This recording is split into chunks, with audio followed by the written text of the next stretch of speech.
Grève des agents du Trésor vers un durcissement du mouvement, indique l'observateur Palga. Le SATB menace de gréver indéfinitivement Lance aujourd'hui au Faso.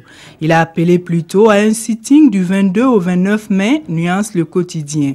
Mais les salaires seront traités, souligne le pays.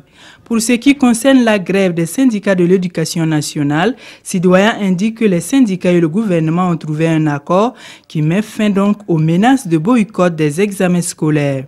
Hors de chez nous, l'observateur Palga analyse le premier gouvernement Macron par une étude comparée de vertu entre la France et l'Afrique, à l'issue de laquelle il souhaite vivement que la volonté macroniste inspire nombre de nos présidents africains. Par ailleurs, indique ce journal, le nouveau président est annoncé ces jours-ci au Mali pour sa première sortie africaine. À ce propos, le pays attire l'attention des Maliens tout comme les populations des autres pays du G5 Sahel qu'il serait mal inspiré de croire que c'est par philanthropie que le nouveau chef des Blancs, toute affaire cessante, a bien voulu leur réaffirmer le soutien sans faille de son pays.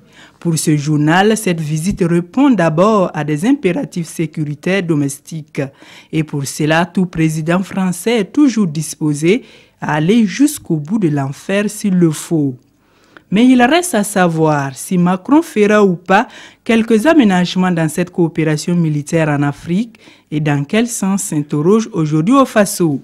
Lui qui n'a pas hésité à qualifier la colonisation française de crime contre l'humanité avant de rectifier en crime contre l'humain.